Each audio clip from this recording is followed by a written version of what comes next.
y a-t-il des questions de la salle? Oui.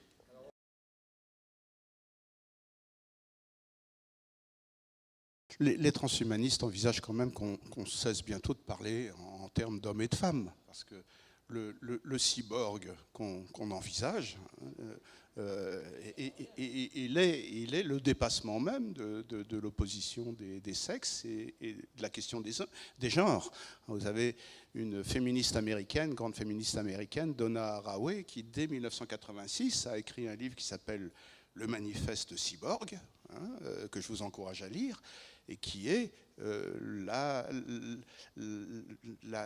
déclaration d'amour aux sciences et aux techniques qui vont nous débarrasser de la question des sexes. Elle est très, très claire. Bon, à l'époque, elle parle de choses qui sont devenues archaïques, comme l'utérus artificiel ou les choses comme ça. Mais c'est fini, on n'en parle quasiment plus.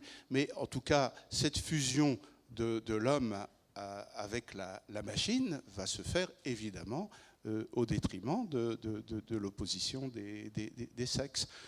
Et bon, déjà la poussée du transgenre aujourd'hui est déjà l'esquisse en quelque sorte de cette préoccupation d'en finir avec cette distinction et ces vieilles lunes des hommes et des femmes. Je n'ai pas parlé tout à l'heure, mais j'aurais voulu le faire, de ce grand rapport remis au gouvernement américain en 2003, le rapport intitulé « Convergence technologique pour l'augmentation des performances humaines ». C'est un rapport qu'on a appelé précisément rapport NBIC. Il est extrêmement intéressant à regarder. Je vous conseille d'aller le voir sur Internet. Il fait 400 pages, c'est un peu long, mais en tout cas, c'est l'inventaire de toutes les réalisations des techniques d'aujourd'hui, enfin en 2003, et c'est l'inventaire de ces réalisations portées à leur extrême, avec la définition en quelque sorte de ce vers quoi il faut tendre. Mais vous vous rendrez compte, si vous regardez ce rapport, que ces scientifiques américains qui ont travaillé à le rédiger, eh bien, sont tous à peu près d'accord pour dire que finalement, la question du cerveau, elle va bel et bien survivre, mais la question du corps, la question de la sexualité et de la reproduction sexuée, elle est complètement passée à la trappe. Ça n'est absolument pas une préoccupation. La seule préoccupation, c'est la question de la relation cerveau-machine et cerveau-cerveau. Rêve d'une télépathie, ça c'est très très clair, et rêve d'une maîtrise de l'environnement qui ne passe plus par la sensibilité et par la corporalité. Et le rêve ultime défini dans ce rapport NBIC, c'est la pensée intégrale. La pensée intégrale, c'est simplement le jour où on aura réussi à vous implanter dans le cerveau votre smartphone, c'est-à-dire quand vous aurez Internet dans le cerveau, vous n'aurez plus même de distance par rapport à tout ça, vous serez dans un contexte où même la virtualisation de votre existence, ou la différence entre la réalité et le virtuel de votre existence aura complètement disparu. Et c'est ça dont il rêve explicitement. Ça s'appelle la pensée intégrale. Il y a beaucoup actuellement de chercheurs. J'en connais un que j'ai beaucoup apprécié qui s'appelle Natea Iliakos, qui recherche des algorithmes à caractère un peu universel et qu'il introduit donc dans des cerveaux de singes ou d'autres, mais il y a une possibilité de modifier complètement la fonction du cerveau, déjà par des algorithmes sous forme de puces qui deviennent très, très, très efficaces et qui peuvent changer le destin d'un homme.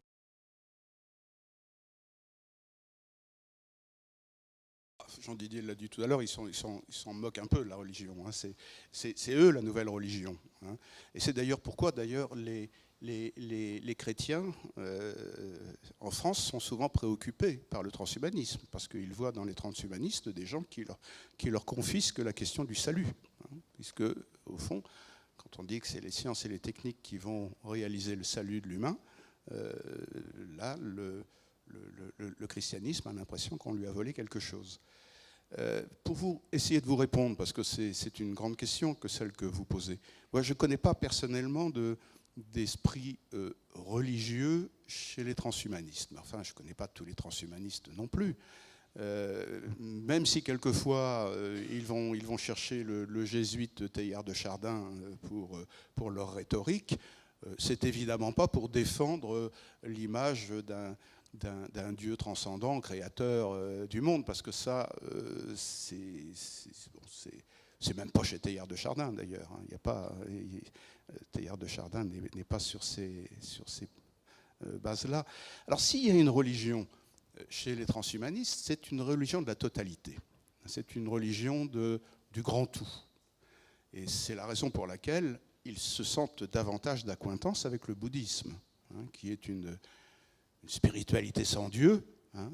Ils sont attachés à cette idée que finalement le monde que nous développons, le monde numérique que nous développons, illustre les vertus du karma, tel que les bouddhistes peuvent le décrire. C'est-à-dire que bon, nous obtenons le karma grâce à la prise de conscience de l'interdépendance de toutes choses dans le monde, dans la nature, le fait de l'interconnexion, et puis la vacuité du moi. Les trois vertus du karma, elles sont présentes dans le monde du numérique, où n'importe quel internaute a bel et bien le sentiment que tout est impermanent. Si on ne s'occupe pas d'un site, il disparaît. Tout est en interconnexion, les réseaux. Et puis, on n'est pas grand-chose de plus qu'un petit neurone du cerveau planétaire. Donc, c'est la vacuité du moi. Donc, il y a une religiosité un petit peu de la totalité qui peut tout à fait bien endosser les dogmes du bouddhisme, ou disons l'ascèse du bouddhisme. Mais autrement, en ce qui concerne les religions du livre, elles n'ont aucune importance, sinon peut-être par le biais de la contestation de l'Ancien Testament, qui pourrait s'inspirer de la gnose, comme j'ai essayé de le suggérer tout à l'heure. Donc c'est effectivement très décevant, mais en même temps, je veux dire, on l'a bien cherché. Enfin, je veux dire, depuis que les religions se dépossèdent de plus en plus de la dimension du péché, de la dimension de ce qui faisait le fondement du christianisme, le désenchantement du monde que décrivait bien Marcel Gauchet, et cette idée que le christianisme, c'est sans doute la religion de la sortie de la religion, comme le dit Marcel Gauchet, rien d'étonnant à ce que ce contexte-là soit le terreau sur lequel peuvent prospérer les transhumanistes.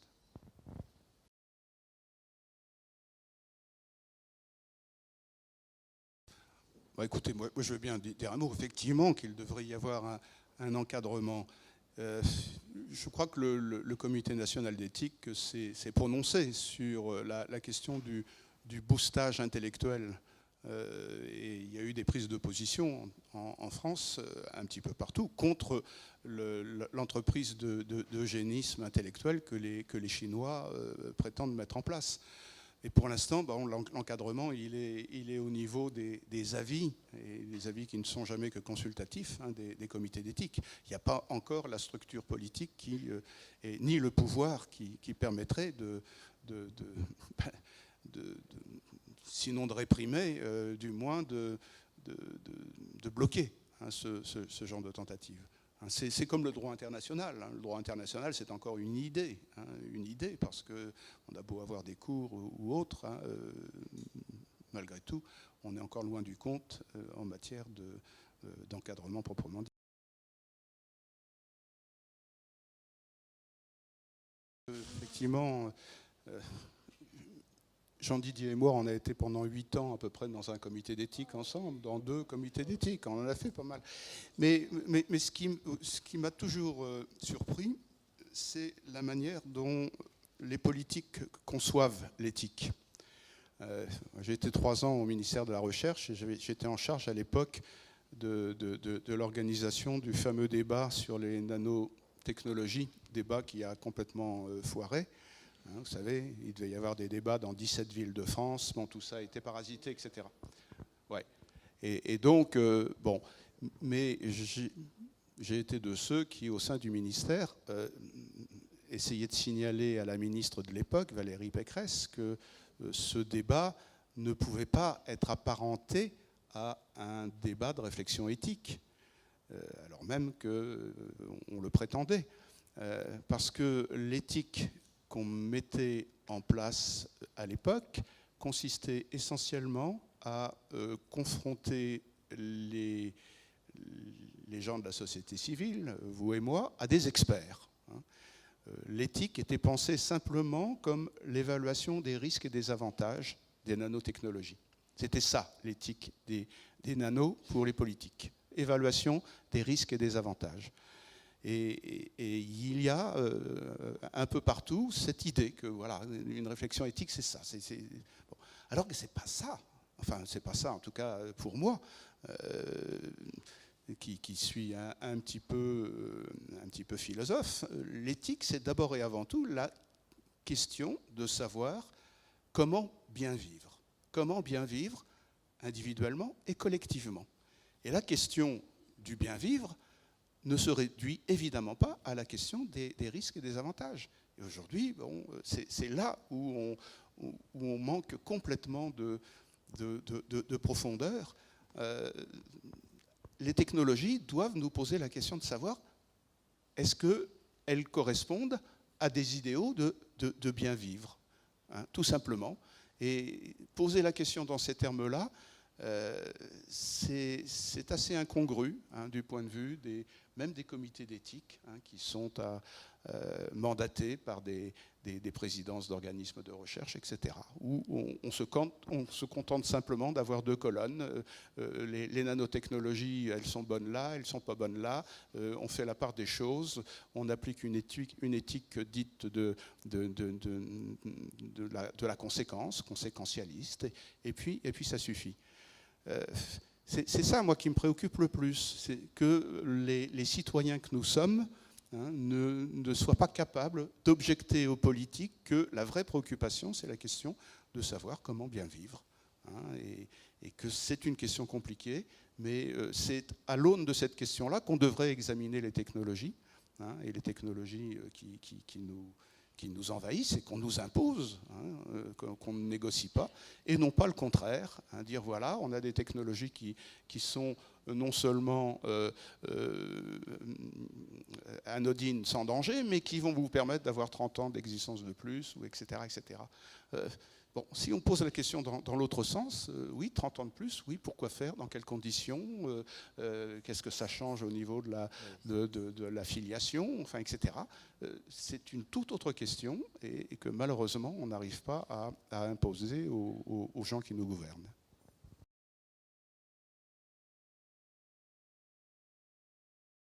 Je me demande quels seront demain les parents qui renonceront à une possibilité qui va advenir. On leur dira, vous payez 500 € et votre enfant à naître sera étanche à l'Alzheimer qui a décimé la famille, aux maladies cardiovasculaires, au cancer. Et si vous rajoutez 200 €, il fera 20 cm de plus que les hommes qui dans la famille sont petits. Et encore 40 € et il aura un QI supérieur à la moyenne. Quels sont les parents qui en pratique refuseront? Et est-ce que ce n'est pas comme ça que très naturellement et de façon extrêmement compréhensible se diffusera le transhumanisme à bas bruit et avec ces hommes à deux niveaux qui vont se répandre et ça sera possible demain matin. Vous posez la question du consumérisme, hein, et les technologies sont des objets de consommation comme les autres, et la logique libérale qui est la nôtre fait que si vous avez les moyens, vous vous achetez tout cela. Et donc vous squeezez complètement la dimension de sens commun, de bon sens, qui peut quand même subsister chez certaines personnes. On voit déjà ça. J'ai fait soutenir il n'y a pas longtemps une thèse à Sciences Po sur la ritaline. une question quand même très, très intéressante, puisqu'il y a 4,5 millions de jeunes Américains qui prennent de la Ritaline, et c'est exponentiel, puisque donc, bon.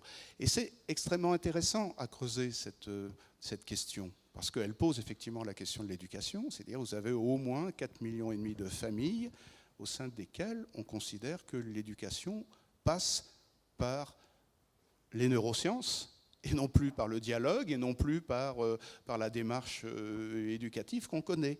Hein. Et on consent aujourd'hui à se dire, dans ce monde-là, hein, que les technologies peuvent nous dispenser, hein, de cette approche par le langage, par le dialogue, dans la relation avec les enfants. Et de fait, c'est un piège absolu, parce que dans une classe, s'il y a 5 enfants qui prennent de la Ritaline et qui se trouvent être les têtes de classe, il n'y a aucune raison qu'un 6e enfant ou un 7e enfant, un 8e enfant n'aspire pas à la même chose. Donc on est effectivement dans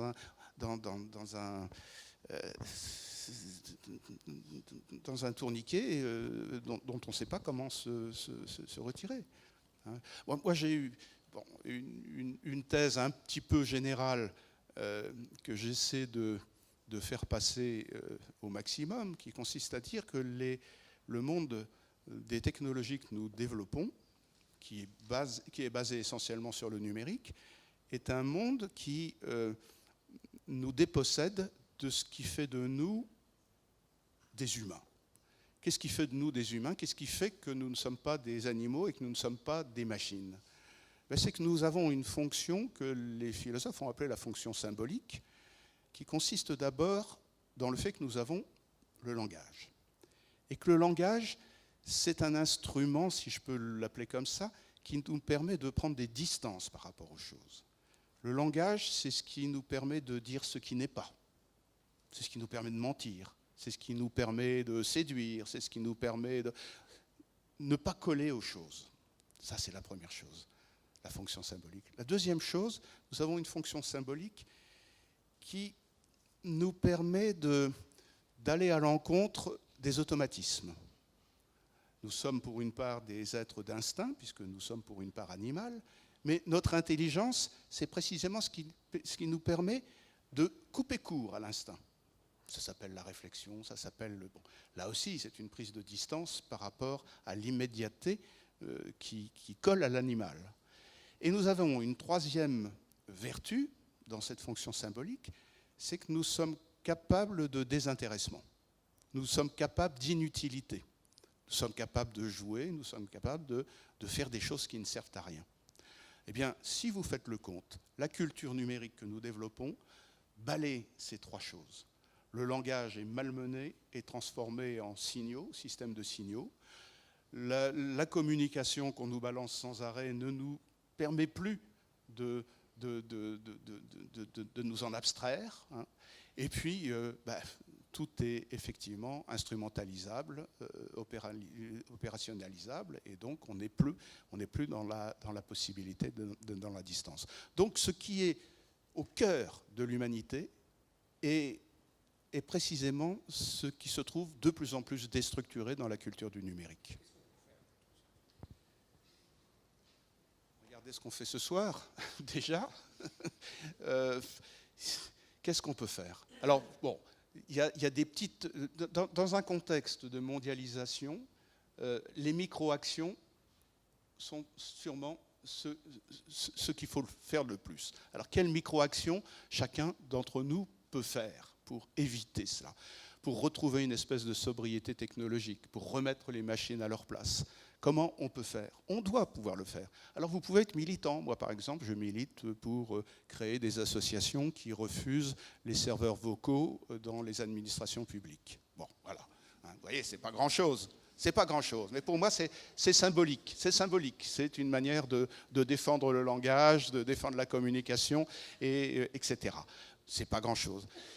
Il faut être plus ambitieux. Et moi, mon ambition, elle est au niveau de l'éducation, de réintroduire massivement l'enseignement de la littérature à tous les niveaux de l'enseignement.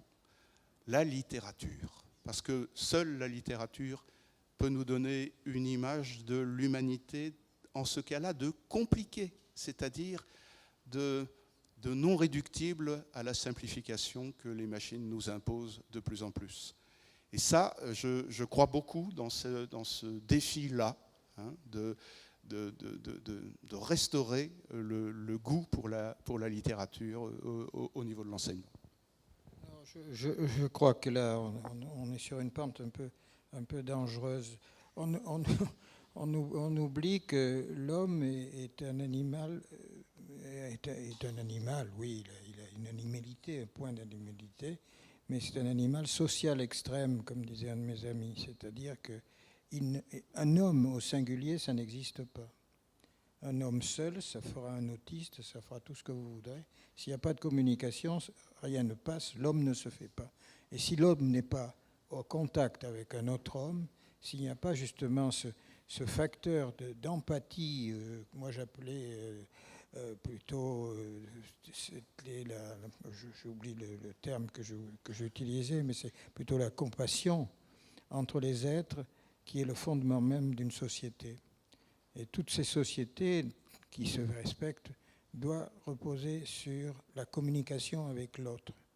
Dans l'époque, si on en revient au paléolithique moyen, il y a eu une période qu'on pourrait considérer comme l'âge d'or, où les hommes et les femmes, surtout c'est ça qui est important, la bisexualité de cette communication, qui sont passés à échanger des données, à échanger des points.